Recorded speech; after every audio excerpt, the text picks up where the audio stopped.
Bonjour à toi et bienvenue dans le podcast Les Sentiers du Possible. Je suis Alexandra Ridou, coach certifiée et fondatrice de Randose, pour t'accompagner à cheminer vers une vie pleine de sens et d'impact. Chaque lundi, je te partage mes réflexions et outils pour t'aider à atteindre les sommets de ton épanouissement.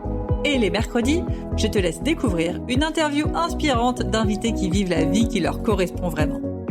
Ah, et j'ai oublié, je t'invite à écouter chaque épisode en marchant. Les neurosciences l'ont démontré, marcher te permet de prendre plus de recul, de développer ta créativité et ainsi prendre les meilleures décisions pour vivre la vie qui te fait vibrer. Hello! J'avais hâte de tourner cet épisode et en même temps un peu stressée car ça va demander d'être très vulnérable. Mais j'ai eu tellement de demandes sur mais comment s'est passée cette immersion avec Franck Lobvé, est-ce que tu peux nous raconter, etc., que je me suis dit que ça valait le coup d'en faire un épisode de podcast pour vous partager déjà comment se passe l'immersion chez Franck Lobvé et les apprentissages que j'en ai retenus, comment ça m'a chamboulé et tout ce qui me viendra en tête. Je ne garantis pas un épisode très structuré, j'ai essayé de noter 2-3 petits trucs. Mais je vais essayer de le faire au feeling. Ça fait, pour information, 2 semaines que j'ai fait l'immersion. J'ai eu le temps de digérer pas mal de choses. Je pense qu'il y a encore des choses qui vont émerger et des petites graines qui vont continuer de mûrir. Mais déjà, vous faire un point à date. Bon, c'était déjà une super longue intro. Je vais rentrer directement dans le vif du sujet. Franck Lobvé, pour ceux qui ne connaissent pas, bah écoutez, je serais incapable de le décrire. C'est pas un philosophe, c'est pas un coach, c'est pas un énergéticien. C'est un homme, ça c'est sûr, qui est plutôt dans ce qu'on appelle le dev perso, même s'il est contre ce terme de développement personnel, qui est en tout cas dans comment mieux vivre ta vie, comment être plus heureux au quotidien en acceptant ta vie. C'est pas forcément dans l'idée de changer ta vie, mais en tout cas de l'accepter. Et il fait des immersions régulièrement. On m'en avait beaucoup parlé.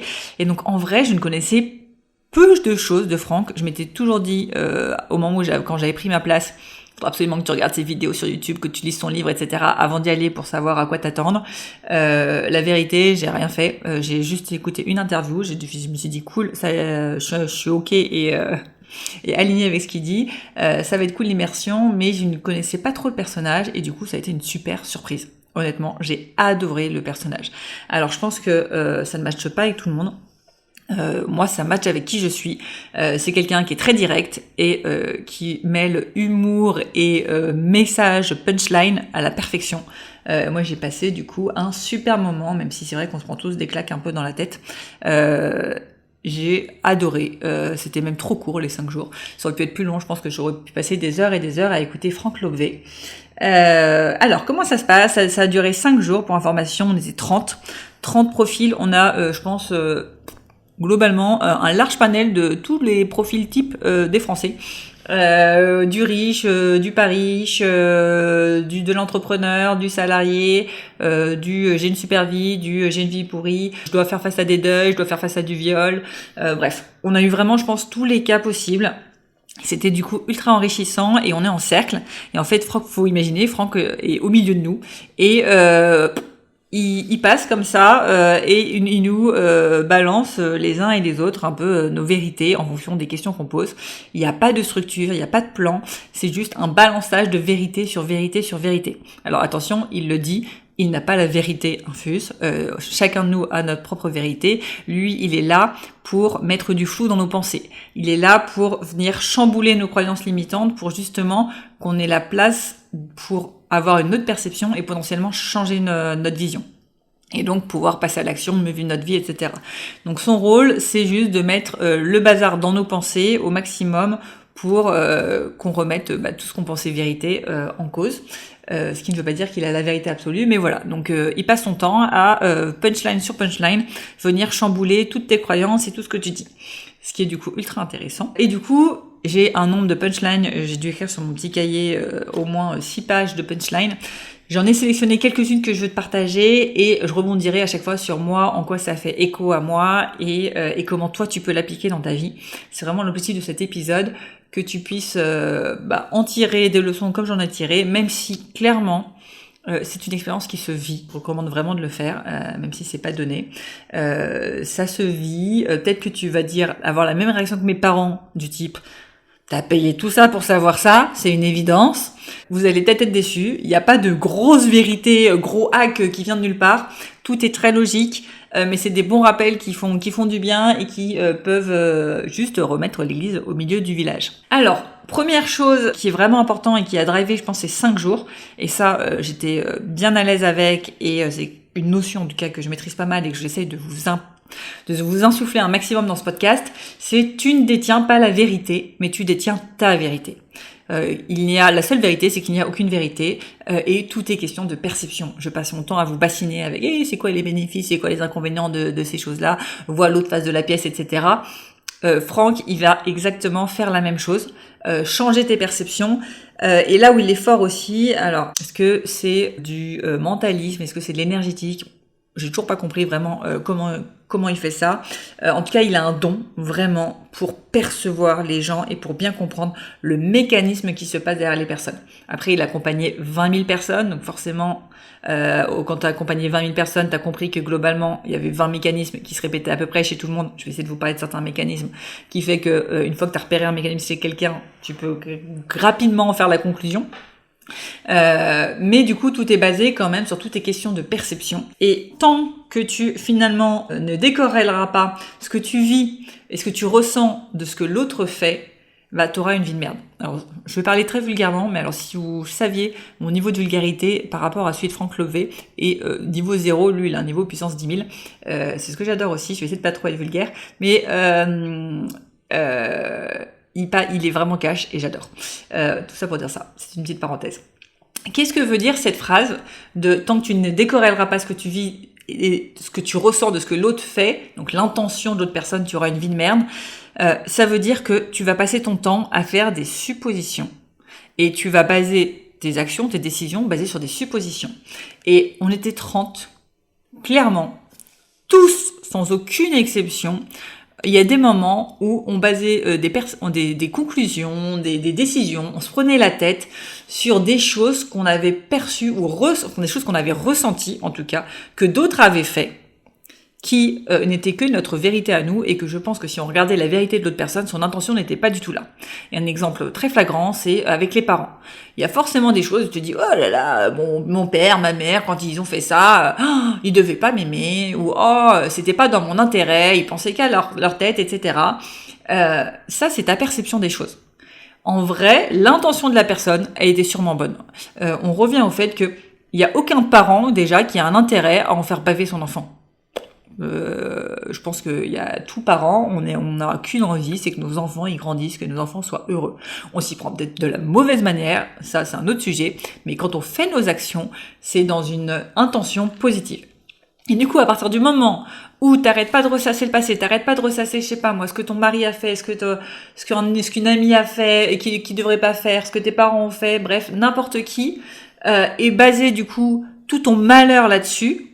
Bah forcément, oui, tu auras une vie de merde. Parce que c'est ta perception. Et ça se trouve, l'intention de la personne, elle n'était pas là-dedans. Donc renverse tes perceptions pour profiter de la vie et voir que finalement, le monde n'est pas contre toi. Et du coup, c'est un exercice qui nous faisait faire et que je vous invite à faire. C'est trouver un peu toutes les certitudes que vous avez dans votre vie et aller les challenger pour sortir justement de vos cercles vicieux. Parce que la façon dont vous vous racontez votre vie va créer votre avenir. Qu'on soit bien clair, personne ne peut vous rendre heureux ou malheureux. C'est vous seul qui êtes le maître de votre bonheur, de votre vie, et c'est vous seul qui choisissez de la manière dont vous allez prendre et croire les choses. Donc à partir de là, vous êtes capable de changer les histoires que vous avez vécues pour changer la façon dont vous voyez du coup la vie et pour créer un avenir différent. Et c'est vraiment le travail, on va dire, je pense, de ces 5 jours, c'était d'aller travailler sur comment je peux voir les choses autrement pour me créer une autre vie. Et on va pas venir changer le passé. Le passé, il est comme ça. Mais c'est juste qu'on s'est mis, ça se raconter une histoire de vilain petit canard, de ma vie est dure, de tout le monde est contre moi. Et on va venir travailler ça pour aller justement changer sa perception et se dire, bah finalement, j'ai les rênes de ma vie. Il y a que moi qui peux créer mon bonheur. Et à partir de là, à moi de décider ce que je veux en faire. Et reprendre vraiment la pleine responsabilité de sa vie. Donc voilà, ça c'est le premier point que je voulais vous partager. Ensuite, il y avait un autre point qui m'a fait vraiment écho, et qui est: on se crée du lourd pour compenser nos envies qu'on ne veut pas assumer. Je te la redis, on se crée du lourd pour compenser nos envies qu'on ne veut pas assumer. De temps en temps, on a plein d'envies de faire des choses. Et on va aller se créer une histoire ultra lourde pour justifier le fait qu'on peut pas y aller. Alors qu'en vrai, c'est juste qu'on n'assume pas le fait d'y aller. Je te donne mon exemple très personnel. Ça m'a fait tilter qu'il y a plein de choses aujourd'hui que je ne fais pas et que je dis mais c'est la faute de mes enfants. Parce que mes enfants, ils sont en bas âge et du coup, je peux pas faire ça. Mes enfants, ils sont en bas âge, je ne peux pas voyager. Mes enfants, ils sont en bas âge, je peux pas avoir du temps pour moi. La vérité, c'est quoi ? C'est pas le problème, les enfants sont pas le problème, c'est que j'arrive pas à assumer le fait d'aller faire mes envies. Et le moment où tu prends conscience de ça, et du coup, tu vas pouvoir te dire, ok, le problème il est pas là, le problème il est de moi. Et si j'assumais mes envies, d'aller voyager. Alors à titre personnel, je suis rentrée, je dis à mon mari, à la Toussaint, on reprend les voyages. Je sais qu'il y a beaucoup d'écolos ici, que c'est pas très éco d'aller voyager, mais ça me manque de voir des populations d'autres cultures, etc.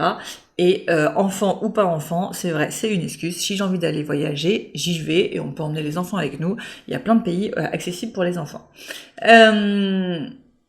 Et du coup, autre phrase qui était venue de quelqu'un d'autre, du coup, qui avait dit, mais moi, personne ne m'aime, du coup, je peux pas faire ça parce que ça marcherait pas. Ce petit truc de victime, ou ah non, mais moi, en ce moment, je suis en plein divorce, c'est compliqué, il y a mon mari qui me met les balles dans le pied, etc. Du coup, je peux rien faire, etc.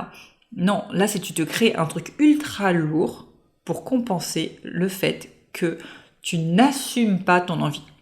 Tout comme ceux qui veulent quitter leur job et qui vont dire « Ah non, mais je peux pas, j'ai un prêt à payer, j'ai des enfants en bas âge, j'ai ça ». C'est toi qui te crée un truc le plus lourd possible. Et moins t'as envie d'assumer, plus c'est dur d'assumer, plus tu vas te créer quelque chose d'ultra lourd, une histoire ultra lourde.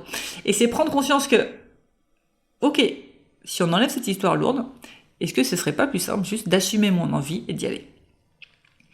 Voilà. C'était la petite prise de conscience pour vous. Je vous laisse réfléchir là-dessus.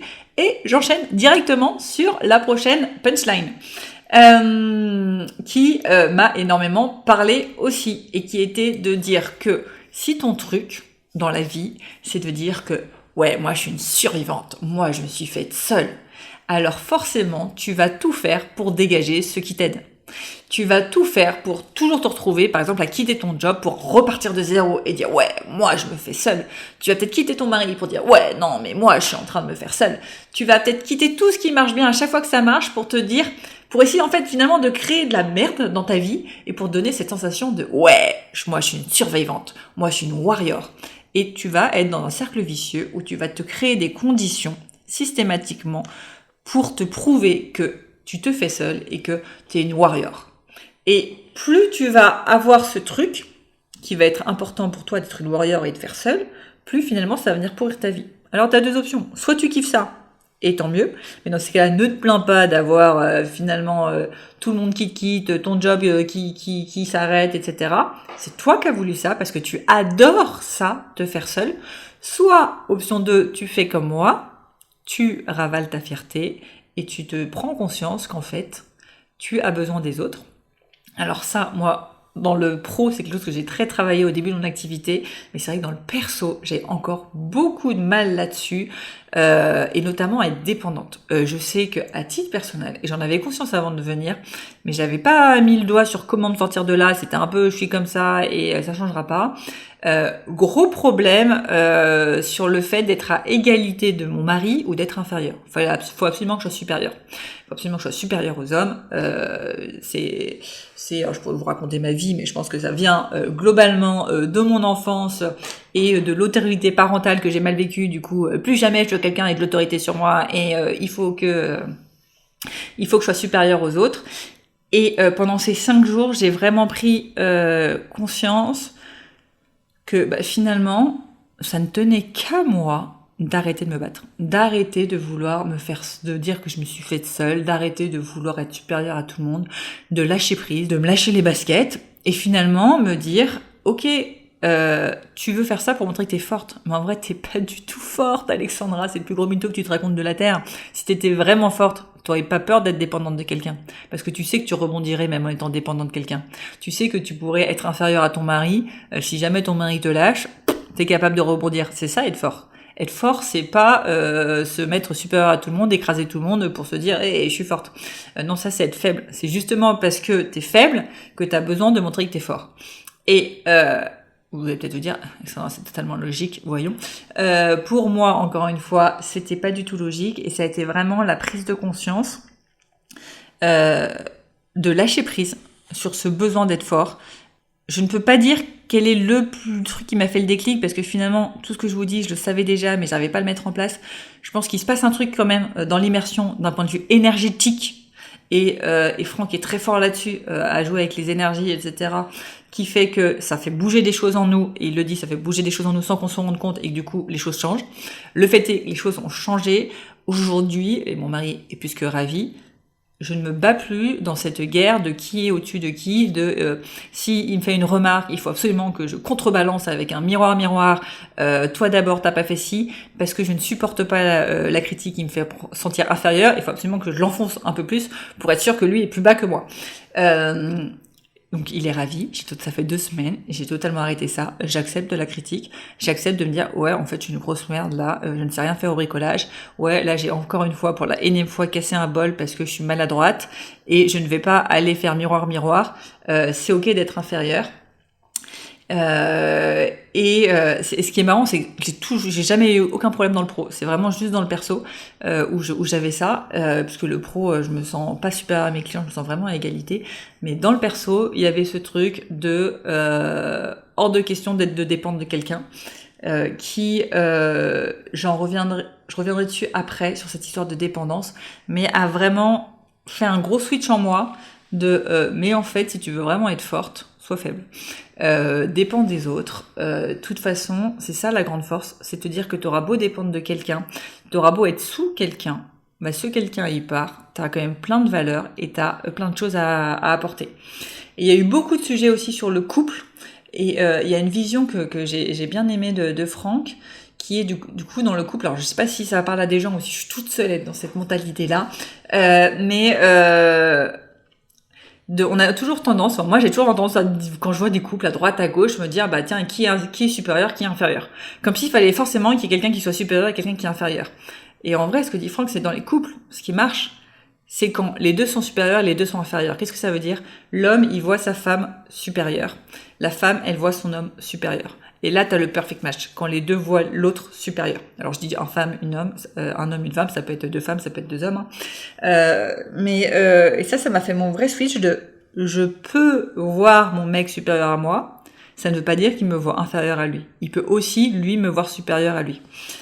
Donc voilà, donc c'est un switch qui m'a fait du bien. Je ne sais pas s'il fera un titre à certains, mais voilà, c'est pas parce que vous voyez votre plus un ou même un ami ou même un manager supérieur que lui ne vous peut pas aussi vous voir supérieur. On peut chacun de l'autre se voir supérieur. Point suivant, à chaque fois qu'on veut imposer le bien ou la justice, on devient le mal. Ça, j'ai adoré cette idée. Le travail avec Julien Musi dans son école de coaching m'avait déjà fait prendre cette prise de conscience, mais je vous le redis. Qu'est-ce que ça veut dire ? Quand vous êtes persuadé d'être dans le bien, dans la justice, en général, vous devenez le mal parce que vous êtes en train d'imposer un truc qui est pas forcément bon pour les autres, parce que sinon vous serez pas en train de l'imposer. Et on peut prendre Hitler, je suis persuadée que lui, il était persuadé d'être dans le bien, et pourtant il est devenu le mal. Trump est peut-être en train de devenir le mal, sans rentrer dans la politique. Mais à partir du moment où vous voulez imposer une justice, je dis bien imposer, c'est que vous êtes en train potentiellement de devenir le mal. Donc prenez conscience quand vous dites ah il faut absolument faire ça, c'est ça le bien, ça c'est le mal, vous êtes en train de devenir comme les gens qui sont dans le mal, c'est-à-dire imposer votre vérité. Et encore une fois, il n'y a pas de vérité absolue, ce n'est que votre vérité, donc pourquoi l'imposer? Point suivant, sur l'échec. Et ça, je suis totalement d'accord avec cette vision, je l'avais déjà aussi, mais c'est un petit rappel. Le concept d'échec, c'est un choix. C'est toi qui choisis de labelliser ça un échec. Et pour rappel, si tu n'as pas de désir de réussite, t'as pas d'échec. Donc arrête de chercher la réussite et t'arrêteras d'échouer. Et le point qu'il nous a dit qui est très vrai, c'est les personnes qui sont proches de la mort, ils ont une sagesse suffisante que pour eux, il n'y a plus de réussite ou d'échec, c'est simplement la vie. Et c'est ce qui fait que les personnes qui sont proches de la mort, en général, vont un peu demander pardon à tout le monde. Pourquoi ? Parce qu'ils en ont plus rien à faire d'être inférieurs, ils en ont plus rien à faire de leur ego. Il y a plus de réussite, il y a plus d'échec, il y a juste ta vie. Ta vie, elle est passée, mais voilà, c'est ta vie.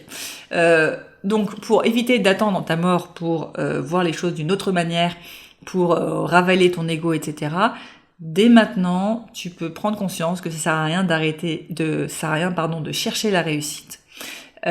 L'échec, c'est une notion subjective. La vie est simplement faite pour être vécue. Quoi qu'il arrive, il n'y a pas de sécurité. Et ça a aussi été une bonne claque pour moi de me rappeler ça. Il n'y a pas de sécurité, tu peux mourir à tout moment. Et on a eu des exemples de personnes qui ont perdu des proches dans d'affreuses conditions. Tu peux mourir à tout le moment. Tu peux te faire écraser par une voiture, tu peux avoir une maladie, voilà. Ça sert à rien de chercher la sécurité dans la vie, elle est pas là. Donc juste, vis. Profite de la vie. Pourquoi la vie, disait Franck, pour rien, tout simplement, juste pour être vécu. Profite de la vie à fond. Sois pas à fond dans il faut absolument que je réussisse, etc. Tu peux tout donner pour réussir et te faire écraser par un bus et ça met fin à tout. Donc voilà. Donc désolé si ça te fout le cafard, mais je trouve que ça permet de revenir un peu aux bases de l'objectif de la vie. C'est quoi ? C'est simplement de la vivre. Et plus tu te défais de cette notion d'échec et de réussite, plus tu profiteras. Et moi, ce qui m'a toujours marqué, c'est pour ça aussi que les voyages me manquent, c'est mes voyages dans des pays pauvres, notamment les Philippines, où t'es sur c'est des bidonvilles, les enfants ils ont rien, les parents ils ont rien, et c'est la population que j'ai vue la plus heureuse, mais avec rien du tout. Et c'est là où ta vie, si ton objectif de vie c'est de la kiffer, et je pense que c'est un peu tous notre objectif quand même, c'est de kiffer la vie, t'as pas besoin de grand chose pour kiffer la vie. T'as pas besoin d'avoir une réussite avec des milliers d'euros sur ton compte en banque. C'est un état d'esprit. T'as simplement besoin de kiffer le moment présent, kiffer d'être avec tes proches et kiffer tout ce qui va autour. Donc voilà, petit rappel sur la vie, l'échec, la réussite, qui fait jamais de mal. Autre point, ouais, pareil, ça c'est un message en plus que je vous répète souvent et ça fait toujours du bien de le réentendre. C'est sois authentique. Vraiment, et Franck insiste vraiment là-dessus, et c'est dire ce que tu aimes et ce que tu n'aimes pas, pour donner de la valeur à ce que tu dis. Il disait, si tu dis à tout le monde que t'aimes tout, et si tu donnes tout à tout le monde, et que t'es que tourné vers les autres, bah, ce que tu dis n'a plus de valeur, puisqu'on sait que tu dis pour faire plaisir. Si par contre, il y a des moments où tu dis clairement les choses, genre, Franck, il est capable de dire, il est capable de te mettre super cher et après de te faire un compliment. Mais d'abord, il t'a mis super cher. Et bah, tu sais que quand Franck te fait un compliment, clairement, tu sais qu'il est sincère. Parce qu'ils sont pas là souvent. Et bah, plus, en fait, tu vas dire les choses honnêtement, plus tu vas être authentique, plus tu vas dire ça j'aime pas, plus quand tu dis quelque chose que tu aimes chez quelqu'un, quand tu dis que tu aimes quelqu'un, ça a de la valeur. Donc vraiment, n'aie pas peur de créer de l'émotion chez l'autre, de créer de l'émotion parce que tu as dit les choses clairement, parce que tu as été honnête, ça donnera de la valeur à ta parole. Parce que si tu passes ton temps à dire à une personne qu'elle est super, qu'elle est tout ça, la personne elle n'y croit pas, ça ne lui fait aucun effet. Si de temps en temps tu dis que c'est une grosse merde et que à un autre moment tu dis waouh, là t'as vraiment géré, quand tu vas dire t'as vraiment géré, elle va vraiment comprendre que là, elle a vraiment géré et ça va la remplir beaucoup plus de reconnaissance d'avoir juste un petit shot de temps en temps que d'avoir tout le temps un truc qui n'a plus aucune valeur. Et un autre point, du coup, par rapport en général, les gens ils n'arrivent pas à être authentiques parce qu'il y a ce truc de perfection. Et il a dit une phrase que j'adore, c'est la perfection, c'est le truc le plus violent que tu puisses te faire. La perfection, c'est le truc le plus violent qu'on puisse se faire. Ça veut dire quoi ? Les failles qui sont en toi, c'est le seul endroit qu'il y a à aimer chez toi. La perfection, c'est le déni de ce qu'il y a à aimer chez toi. Et du coup, finalement, le désir de perfection, c'est une tentative de gommer ta personnalité pour devenir comme tout le monde. Et vraiment, quand tu vois que être parfait, c'est rentrer dans le moule, c'est finalement être comme tout le monde, c'est finalement ressembler à tout le monde, enfin, c'était l'IA, quoi. Qui a envie d'aimer une IA ?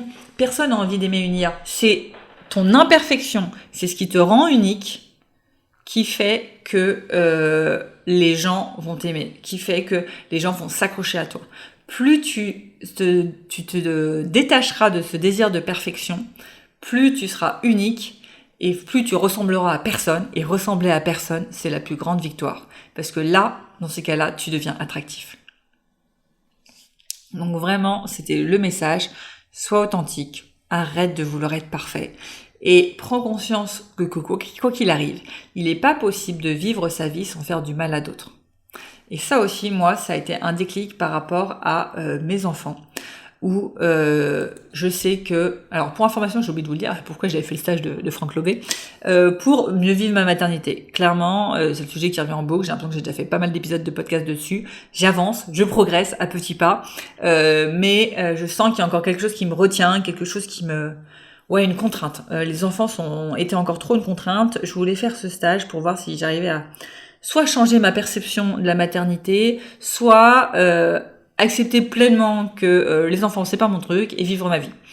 Je pensais que ça allait être la deuxième option. Je pensais que la conclusion ça allait être ok, accepte que les enfants c'est pas ton truc et vis ta vie. Je suis revenue avec le résultat opposé. Les enfants c'est mon truc. C'est juste que je me mets des barrières dans tous les sens. Et une des barrières que je me mets, c'est la perfection. C'est le fait de vouloir absolument faire tout pour que tout soit parfait pour mes enfants. Avoir des enfants qui ont des parents présents, avoir des enfants qui font plein de choses, bref, surtout les parents présents, qui est très important pour moi. Je pense que, clairement, c'est pas difficile de le deviner. J'ai eu un père pas très présent, je l'ai pas super bien vécu, même si, avec du recul, je le remercie de pas être présent parce que je serais jamais là où j'en suis, sans le fait qu'il ait pas été présent. Mais c'est le truc qui fait que je voulais absolument être à 24 avec mes enfants, donc comme je veux absolument me forcer à être à 24 avec mes enfants, forcément, je ne peux voir que mes enfants comme une contrainte. Et du coup, ce truc de perfection m'a permis de prendre conscience déjà qu'il n'est pas possible de vivre sa vie sans faire du mal à d'autres. Si tu fais tout pour éviter de faire du mal aux autres autour de toi, tu vas juste pas vivre ta vie. Si tu veux vivre ta vie, forcément, il va y avoir des conséquences sur les autres. Et tu ne peux pas contrôler les conséquences sur les autres. Et c'est la grosse prise de conscience qui m'a fait, c'est qu'on est donc 30 personnes. L'âge, ça va de, je pense, 28 ans à 65 ans. De 28 ans à 65 ans, on a 30 personnes de milieux différents, de milieux sociaux différents, de territoires différents. Bref, on a une Canadienne et tout. Bref, il y avait vraiment tous les profils différents. Tous avaient été traumatisés par des choses qu'avaient fait ou pas fait leurs parents. Et je pense que là, tous ceux qui m'écoutent sont capables de dire « Ah, moi j'ai aimé que mes parents aient fait ça. Ah, j'ai pas aimé qu'ils ont fait ça. » On a tous des traumatismes. Et pourtant, tous nos parents ont, je pense, fait leur maximum pour nous aimer et ont fait toutes les actions pour qu'on soit heureux. Donc ça m'a fait la prise de conscience que si je veux vivre, forcément je vais faire du mal à mes enfants. Forcément, mes enfants, quoi qu'il arrive, auront des traumas, que j'essaye de faire les choses à la perfection ou non. Donc autant kiffer ma vie. Et surtout, la phrase que Franck a dit qui m'a vraiment fait un tilt, et en plus, je la connaissais, encore une fois, tout ce que je vous dis, je le connaissais, mais je pense qu'il faut payer par moment pour intégrer les choses. Quand on paye, les choses ont plus de valeur. Blague à part, la phrase qu'il a dit, c'est « Les enfants, quoi qu'il arrive, nous imiteront. Alors, vis ta vie, kiffe ta vie, et comme ils vont t'imiter, ils kifferont leur vie. » Et vraiment, ça a été le vrai déclic de... C'est vrai que quoi qu'il arrive, mes enfants m'imitent. Et pourquoi mes enfants sont ultra chiants? Parce qu'en vrai, je suis ultra stressée et je suis ultra chiante à vouloir faire tout parfaitement. Du coup, comme par magie, ma fille est perfectionniste. J'essaie de dire que ça vient pas de moi parce que mon mari est perfectionniste, mais clairement, dans l'éducation des enfants, c'est qui la perfectionniste? C'est moi. C'est bien le seul sujet, je pense, où je suis perfectionniste dans ma vie. Ça doit être avec les enfants parce que sinon, c'est pas trop moi. Personne dira qu'Alexandra est perfectionniste. Je crois pas que c'est le premier mot qu'on dise quand on pense à moi, sauf ceux qui me voient en étant maman. Tout ça pour dire que forcément ils sont en train de m'imiter. Donc ma fille c'est une stressée, elle veut que tout soit parfait. Comme je la fais chier avec le sucre, etc. Elle panique dès qu'elle mange un peu trop de sucre. Bref, j'ai pris conscience que vraiment elle ne fait que m'imiter. Et que du coup, si finalement, maman, elle kiffe sa vie, maman, elle lâche prise sur tous mes concepts d'éducation, que je kiffe ma vie, finalement, je fais tout pour kiffer ma vie, et je leur montre l'exemple que ils peuvent kiffer leur vie. Et coïncidence ou pas, donc je suis rentrée de ce stage, on enchaînait avec une semaine de vacances, mes enfants ont été adorables. Vraiment, je n'ai jamais vu ça. J'avais l'intention du coup de lâcher prise sur plein de choses, mais avant même d'avoir l'intention de lâcher prise sur plein de choses, les enfants ont été trop cool et depuis ils sont trop cool et je vis ma meilleure vie et je kiffe être avec mes enfants. Bref, il y a eu un vrai switch parce que le vrai switch il a été où d'ailleurs? Il a été dans le fait que j'ai conscience aujourd'hui que je choisis d'être présente pour mes enfants et que c'est pas une obligation. Et je pense que c'était vraiment mon switch là qui s'est fait. Si je suis là avec mes enfants, c'est un choix en vrai, c'est pas une obligation. Et ce switch là, il s'est fait aussi, c'est marrant, avec mon mari dans les tâches ménagères, où j'étais toujours là à compter, mais pourquoi c'est moi qui fais à manger, et pourquoi ci, et pourquoi ça, et pourquoi c'est moi qui fais le ménage, et toi t'as fait le ménage une fois, moi je l'ai fait 2 fois, alors t'as une dette, etc. Bref, j'étais la meuf insupportable. Honnêtement, respect à mon mari, j'étais, je pense, invivable en tant qu'épouse, à tout compter et à pas accepter la moindre reproche, mais bon. Lui, il est très content de cet investissement chez Franck Lovet. Maintenant, ça va beaucoup mieux. Je me suis soignée, comme on dit. Pourquoi je racontais ça? Oui, parce que du coup, maintenant dans les tâches ménagères, quand je les fais, je me prends conscience que c'est un choix, c'est pas une obligation. Là, j'ai choisi de faire à manger. Et quand je me dis, là, j'ai pas envie de le choisir, je fais quoi? Je dis à mon mari, va faire à manger. Et voir les choses comme un choix et plus comme une contrainte, mais ça a révolutionné mon quotidien. Bon, mon mari dira, ça fait que 2 semaines, on attend de voir sur la durée. Je vous referai peut-être un épisode dans 6 mois pour voir sur la durée, où vous m'en reparlerez. Mais vraiment, que ce soit mes enfants, que ce soit les tâches ménagères, voir les choses comme des choix et plus comme des contraintes, parce que je vis ma vie, je reprends mes pleines responsabilités. C'est moi qui choisis si je veux passer du temps avec mes enfants ou pas, c'est moi qui choisis si je veux faire la cuisine. C'est pas des contraintes qu'on m'impose. En vrai, il y a personne qui m'impose. Je pourrais faire un Deliveroo, je pourrais demander à mon mari, je pourrais dire personne ne mange ce soir, à la limite. On mourrait pas si personne ne mange ce soir. Ou on va au resto, bref, c'est un choix. Et vraiment reprendre, voir la vie et mes actions comme des choix, ça a tout changé. Donc voilà pour cette partie sur être authentique, sur la perfection. J'espère qu'il y a des choses qui vous parleront. Peut-être que vous allez juste vous dire, Alexandra, putain, dans sa vie perso, une horreur en tant que mère et femme. Clairement, je l'assume. Et c'est pour ça d'ailleurs que je suis allée faire l'immersion de Franck Lovet. J'avais bien conscience qu'il y avait des choses à travailler. Je pensais pas que ça allait travailler autant sur ce côté-là, mais c'est vraiment là où ça a travaillé chez moi, c'est sur mon rôle de maman et mon rôle d'épouse. Ça a été les deux gros trucs où ça a travaillé. Tant mieux, c'est là où je voulais que ça travaille. Et après, il y a un autre point, que je voulais vous partager, qui était sur l'autonomie. Ça m'a pas parlé dans le sens où j'ai pas de problème avec ça. Mais par contre, je me suis dit, ça pour mes clients, ça va leur parler à fond. Donc, je vous en parle. C'était sur cette notion d'autonomie. Et ceux qui se lancent dans l'entrepreneuriat en disant, moi je me lance dans l'entrepreneuriat parce que je suis autonome et indépendant. Franck Lovet m'a fait une prise de conscience. Je l'avais pas mis les mots dessus, c'est pour ça. J'étais pas concernée, mais j'avais quand même pas mis les mots dessus. L'autonomie, c'est quelque chose qu'on peut expérimenter quand il y a du monde, quand on est en groupe. Si on est tout seul, c'est pas de l'autonomie, c'est de la solitude. Et du coup, l'entrepreneuriat, ce n'est pas être autonome et indépendant, c'est être solitaire. Et d'ailleurs, c'est marrant parce que quand j'en parle avec mes clients, il y en a beaucoup qui vont me dire « Oh là là, l'entrepreneuriat, c'est dur, on est seul. » Et on se lance, il y en a beaucoup qui vont se lancer en se disant « Ouais, moi je suis autonome et indépendant, le salariat, c'est pas pour moi. Du coup, je me lance dans l'entrepreneuriat. » Non, c'est les mauvaises raisons. Si tu te lances dans l'entrepreneuriat, justement, et que à cause de ça en tout cas, c'est parce que justement, t'es pas autonome et t'es pas indépendant. Parce que si t'étais vraiment autonome et indépendant, dans le salariat, t'arriverais à être pleinement toi-même. T'arriverais à être autonome et indépendant dans un groupe. Parce que tu n'aurais pas peur de ce que disent les autres. Si tu te lances dans l'entrepreneuriat juste pour une raison d'être autonome et solitaire, autonome et indépendant, c'est parce que tu n'arrives justement pas à l'être quand tu es dans un groupe. Donc tu te lances pour les mauvaises raisons. Parce que du coup, cette peur du regard des autres, tu vas quand même l'avoir dans ton activité.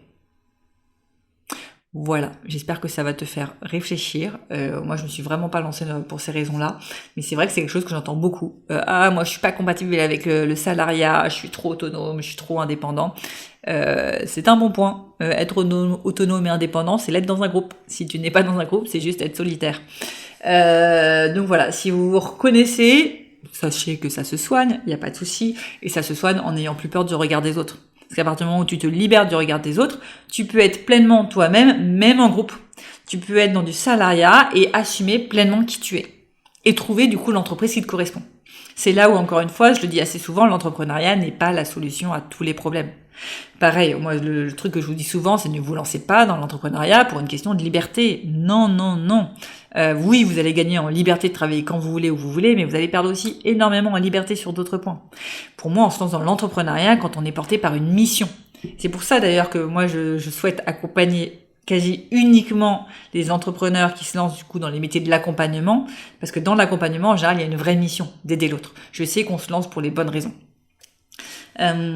Donc voilà pour cette petite parenthèse, grande parenthèse sur qu'est-ce qu'être autonome et pourquoi se lancer dans l'entrepreneuriat. Et le dernier point dont je voulais vous parler, je suis en train de faire un super épisode de podcast là, j'espère que vous avez choisi une grande balade. La souffrance est un excellent moteur. Et par moment, il faut juste attendre qu'il y ait plus de souffrance pour passer à l'action. Qu'est-ce que ça veut dire? Par moment, t'arrives pas à, par exemple, changer de job, tu veux passer à l'action, mais t'y arrives pas, tu veux attirer plus de clients, mais t'y arrives pas. Mais peut-être que tout simplement, c'est parce que tu souffres pas assez et que ta vie, elle est très bien là où elle est. Notamment, moi, je le vois, dans les clients, ceux qui vont pas réussir à attirer plus de clients ou à faire plus de chiffre d'affaires, très souvent, la souffrance, elle est pas là parce qu'en vrai, ils ont de l'argent et il n'y a pas besoin de gagner plus d'argent que ça et ils vivent leur meilleure vie parce qu'ils ont du temps pour eux, ils peuvent se former à plein de choses, ils peuvent faire ce qu'ils kiffent. Et bah, dans ces cas-là, attends qu'il y ait plus de souffrance pour passer à l'action. C'est ok. Ne te flagelle pas parce que tu procrastines, parce que tu passes pas à l'action, si simplement, ta vie, elle est cool comme elle est. Accepte-la et kiffe ta vie, en fait. Voilà. Que dire d'autre?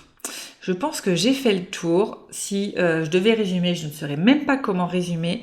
Je pense que je vous ai balancé pas mal de choses. Si vous voulez, pour rappel, sur la plateforme en ligne du podcast, il y aura les notes de l'épisode avec tout ce que j'ai mis. Je vous mettrai aussi peut-être des notes supplémentaires dont j'ai pas parlé, mais qui sont intéressantes, mais sinon j'allais partir pour 3 heures de podcast. Non, si je résume vraiment, moi, je recommande à tout le monde de faire cette immersion. Elle n'est pas donnée, ça doit être 2200 € les 5 jours. Mais par moment, ça fait du bien de se prendre pas mal de claques dans la tête, de remettre du doute sur toutes nos certitudes pour justement repartir sur de bonnes bases et arrêter de voir la vie comme quelque chose d'affreux, de faire la victime ou autre, et juste kiffer sa vie. Voilà, par contre, je précise...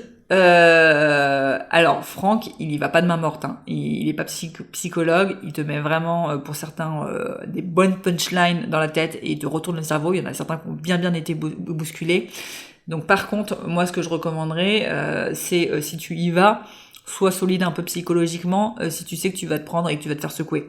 Faut vraiment y aller dans une dynamique de j'ai envie de me faire secouer. Et moi j'y suis allée parce que on m'a dit que ça secouait et j'ai fait ah cool, j'avais envie de me faire secouer. J'avais ce besoin de me faire secouer, je sentais que j'étais un peu trop dans ma zone de confort et puis je me plaignais un peu de ma vie de maman, etc. Bref, j'avais envie de voir ce que ça va donner. Ce que ça allait donner.